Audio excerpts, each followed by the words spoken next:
나는 집이 왜 이렇게 중요한가?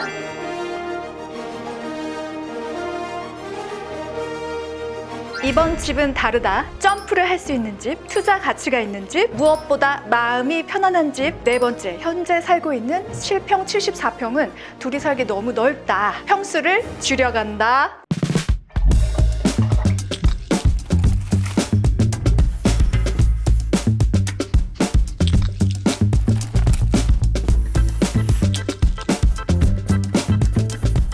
(2025년) 여름부터 (2026년) 여름까지 제가 부동산 봐온 지역입니다. 부동산 어려워. 그냥 살고 싶은 집에서 살면 좋지. 부동산 가격 오를 만한 곳으로 꼭 골라야 돼? 이 괴리감 사이에서 방황했던 나. 부동산이 오르는 가장 중요한 요소. 입지.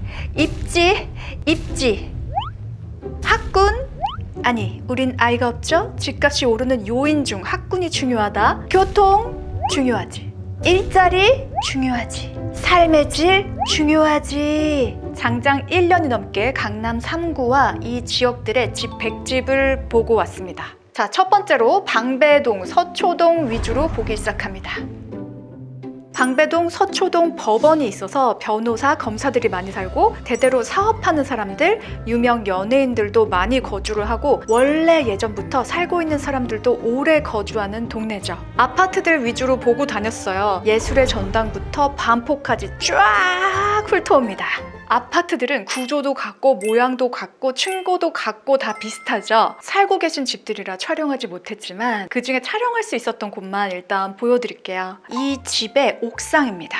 옥상에 이렇게 바베큐나 아니면 손님들 왔을 때 같이 담소를 나눌 수 있는 공간도 되어 있고, 이 옥상에서 동네를 다 내려다볼 수 있는 탁 트인 느낌? 이 집의 구조가 되게 특이했는데 거실과 다이닝 룸이 아주 넓게 빠져 있고요. 거실에서 다이닝 룸으로 가잖아요. 한 단에 계단이 있어요. 계단을 올라가서 다이닝 룸입니다. 부엌도 일반적이지 않게 되어 있어서 그게 되게 좋았고요. 특히나 신발장에서 집으로 딱 들어왔을 때 이 전실이라고 하나요? 여기 이렇게 동그란 공간이 또 있고 옆에는 바로 들어와서 씻을 수 있게 세면대가 되어 있고, 이 집은 뭔가 손볼 데가 없는 느낌? 화장실도 이렇게 변기와 샤워실 따로 구분이 되어 있어서 너무 잘 돼 있고, 욕조 옆에 이렇게 자기가 꾸밀 수 있는 아기자기한 공간까지 있더라고요. 특히 재미있는 건 이 식탁이 있는 다이닝 공간에서 옆에 키친 쪽으로 넘어가기 전에 중문이 하나가 있었거든요. 근데 그 중문에 뭔가가 이렇게 달려 있는 거예요. 그게 어떤 작가의 작품이라고 하더라고요. 이 집을 지을 때 그냥 기본 인테리어로 짓는 게 아니라 집 안에 작품과 취향들이 같이 있는 집인 거예요. 너무 귀하지 않습니까? 방들도 다 되게 넓었어요. 이 집의 집주인분과도 한참 이야기를 나눴었는데 S대 미대 졸업하시고 선생님 하시다가 은퇴하셔서 지금은 자기의 작품들로 집에 다 이렇게 전시를 해놓으셨더라고요. 자, 그리고 이곳은 다른 곳입니다. 제가 화장실 한번 보여드릴게요. 화장실이 어떻게 이럴 수 있죠? 다 대리석으로 되어 있고요. 세면대 양쪽에 이렇게 나눠져 있는 거 너무 괜찮지 않아요? 한쪽에 변기방, 원형 욕조가 있는 곳, 창문 열리고요.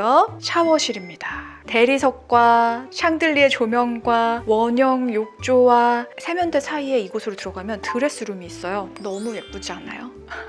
아니, 우리 집 화장실 이렇게 꾸몄으면 좋겠다. 뭔가 화장실에 있는 느낌이 아니라 프랑스 고성에 있는 느낌? 근데 현대적으로 편하게 약간의 리모델링을 거친 그런 느낌? 아무튼 뭐 샤워, 반신욕, 피부 관리를 하면서 얼마나 즐거운 시간을 보낼 수 있는 곳이에요. 이곳의 창문 형태도 좀 특이했고 평수가 지금 제가 살고 있는 곳과 거의 비슷해서 시원시원했고요. 아니, 평수 줄여가기로 했으면서 왜 같은 평수를 보는 거죠? 그냥 좋은 거 보면 기분 좋잖아요. 아니, 결정을 근데 더 작은 집으로 갔어요. 일단은 제가 본 집들 좀 보여드릴게요. 프렌치 모던 스타일의 부엌, 그리고 이 집이 되게 특이했던 게 하복층이라고 계단을 내려가면 이렇게 작은 방이 하나가 나옵니다. 이 방도 사실 다른 방들이 커서 그렇지 작은 방이 아니었어요. 이 욕실은 다시 봐도 너무너무나 멋있고, 아니, 누가 이런 디자인을 생각을 해낸 거예요? 대단한 것 같아요. 진짜 욕실 때문에 이 집을 계약을 하고 싶었어요. 예산이 터무니없이 모자랐지만 그리고 이 집은 마시올프와 같이 갔었어요. 그런 거 느껴본 적 있어요? 내가 풍수지리를 공부하지 않았지만 몸이 가벼워지는 집들이 있어요. 딱 들어서는 순간 약간 붕 뜬 느낌? 머리가 맑아지고 모든 게 잘 보이는 느낌? 테라스에 나가 있으면 뭔가 성에 있는 것 같아. 이 공기의 향기도 좋고요. 마지막에 이 집을 다 보고 집주인분이 인사를 하시러 이렇게 나오셨는데 후광이 70대는 되어 보이셨는데 피부가 환하고 잡티가 하나가 없고 인자한 미소가 마치 어떤 성스러운 존재인 것 같은 그런 느낌까지 너무너무 진짜 신기한 경험이었어요. 아니 내가 할머니를 보고 이렇게 뭔가 성스러운 느낌을 받을 일이야? 이런 생각을 하고 집에서 나왔거든요. 근데 집에서 나오자마자 마시올프도 저와 똑같은 이야기를 하는 거예요. 집이 아주 큰 병원에 병원장을 하고 계신 분의 집이라는 거죠. 뭔가 그래서 근심 걱정이 없이 살아서 그런 건가?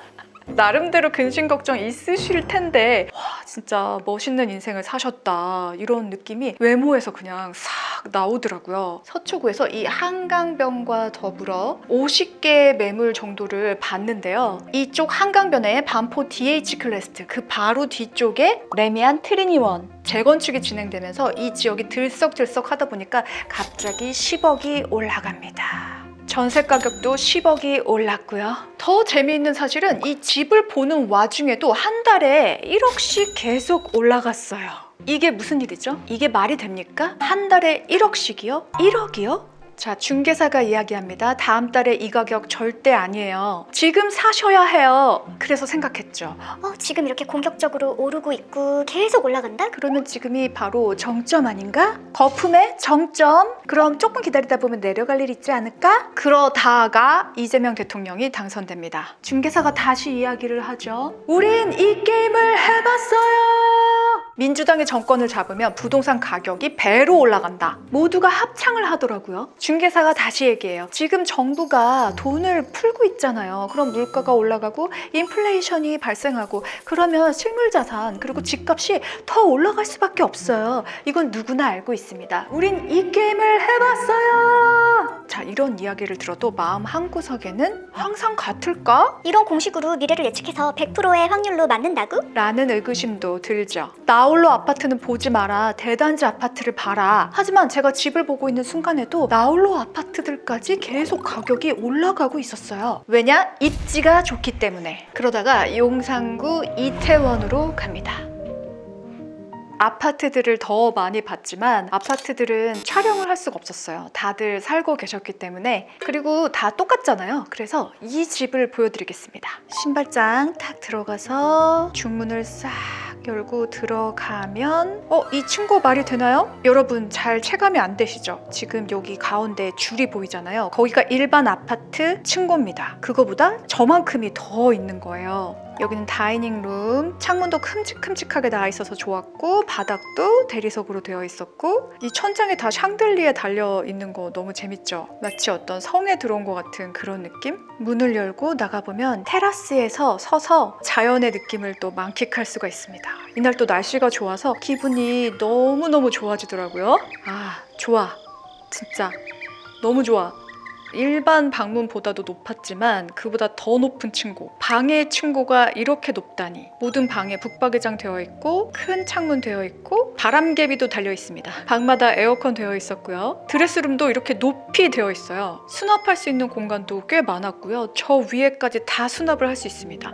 사다리는 필수예요. 이 집은 화장실도 깨끗하고 넓고 층고 높고 나무랄 데가 없는 집이었습니다. 자, 이런 곳은 매매를 해놓고 렌트로 한 달에 한 900만 원씩 벌 수 있는 집이라고 안내를 받았어요. 이 지역이 외국인들의 렌트 수요가 많기 때문에 아주 안정적인 수입을 벌 수 있는 집이었습니다. 그런데 저희는 이제 저희가 직접 살 집을 찾고 있었기 때문에 고민이 되긴 했었어요. 근데 마음에 안 들 수는 없잖아요. 이런 집이 일반적인 집이 아니잖아요. 그런데 바로 이태원 한남동 동네란 말이에요. 중개사님이 이 집 빨리 안 하면 이 집은 무조건 나갑니다. 전에 봤던 봤던 사람이 좀 딜을 하고 있는 것 같은데 빨리 좀 결정을 해주세요. 이렇게 얘기를 하셨습니다. 그런데 저를 너무 다그치시니까 지금 이렇게 빨리 결정을 해야 되나? 난 아직 봐야 될 집들이 더 많은데 라는 생각에 결정을 빨리 하지 않았거든요. 그런데 일주일 있다가 팔렸다고 하더라고요. 냉정하게 내가 결정할 수 있을 때까지 이렇게 보면서 좀 기다려보자 라는 생각을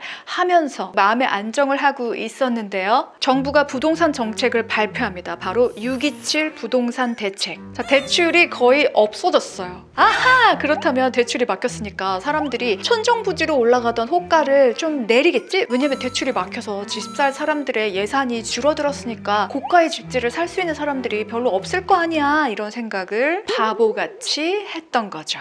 잠시 주춤하는가 하더니 다시 더 부동산 가격이 올라가더라고요. 6개월만 너무 급하게 보지 말고 마음 편하게 지내다가 다시 보자 이렇게 생각을 했는데 6개월 전에 봤던 아파트 실거래가가 6개월 전에 비해서 7억이 올라가더라고요. 지금까지 봤던 집들은 이미 쳐다볼 수 없게 되어버렸어요. 흑석동, 사당동 등지에 친구들이 5억을 주고 구매한 아파트들이 20억대 초중반까지 올라갑니다. 왜? 재건축 심의 통과.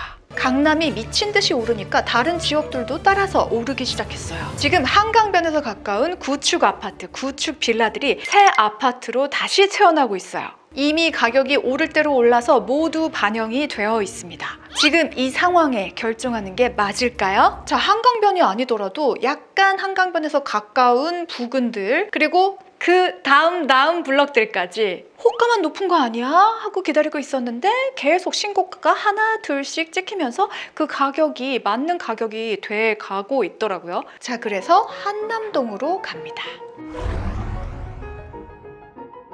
현재 한남동은 천지개벽 수준으로 변화하고 있어요. 주택들을 부수고 아파트 단지들이 들어올 예정이거든요. 실제로 가보면 이야기로만 듣는 것보다 훨씬 큰 부지를 모두 부숴서 흙바닥이 넓게 보이는 게 신기하더라고요. 30평대 아파트들을 분양한다고 하는데 이 가격들이 천정부지로 올라가는 게 정말 신기했습니다. 자, 여기 한남동에서 아파트들 한 5가지 봤는데요. 모두 거주를 하고 계셔서 안에서 찍을 수는 없었어요. 대출이 나오지 않는 상황에서 뭔가 점프를 한다는 거는 너무 어렵죠. 보면 볼수록 원하는 집에서는 멀어집니다. 호가는 계속 올라가고 대출은 막혔으니까요. 이만하면 많이 봤다. 그냥 본 집들 중에 골라야 하는 거 아니야? 라는 생각이 들었지만 마음에 쏙 드는 집은 투자 가치가 없고 관리비가 비싸고 투자 가치가 있는 집은 마음에 들지 않고 하지만 우리 경제 상황에 맞게 선택을 해야 되니까 저는 어느 정도 계속 집을 보면서 마음에 포기를 했어요. 그래서 생각했던 평수 마지노선보다 10평 더 작은 평수까지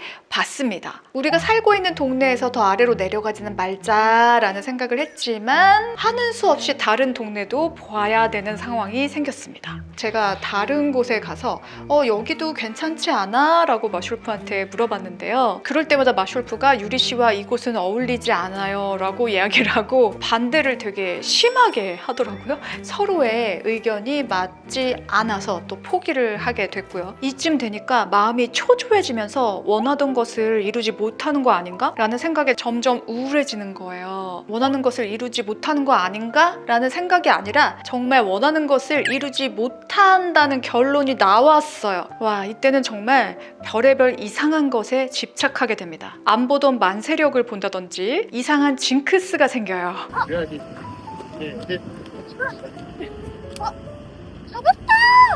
잡았어! 2개 잡았어요. 한꺼번에. 행복해 보이지만 속으로는 너무 슬픈 상태였어요. 슬프지만 겉으로는 웃고 있죠. 스스로를 응원하는 거죠. 괜찮다.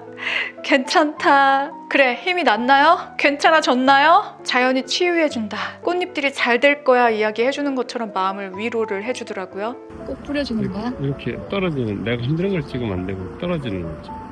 떨어지는 거 뿌려줄게. 너무 예쁘다.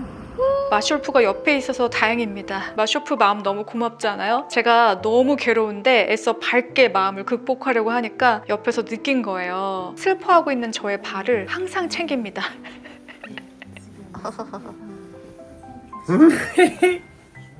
이게 좋은데 바지가 위로 올라가면 다리가 춥더라고. 맞아. 맞습니다. 머리가 왜 그래요? 상처받은 마음 잠깐 봉인을 하고 이번에는 용산으로 갑니다. 용산도 천지개벽한다. 용산은 이렇게 하늘이 거의 보이지 않을 정도로 빌딩들이 빼곡하게 들어서 있습니다. 앞으로 더 올라온대요. 용산은 한 번도 생각해 본 적이 없었는데 서울의 센트럴파크, 맨하튼 허드슨 야드를 동시에 만드는 프로젝트가 진행되고 있어요. 그래서 용산에서 어떤 집들을 봤냐면요. 용산 포기하고 다시 방배동으로 넘어온 거 실화임? 자, 우리 이사 갈 수 있는 거야? 어떻게 될까요? 정말 막막하다. 구독, 좋아요, 알림 설정 해주세요. 다음 영상에서도 이어서 또 봐요. 이유라트.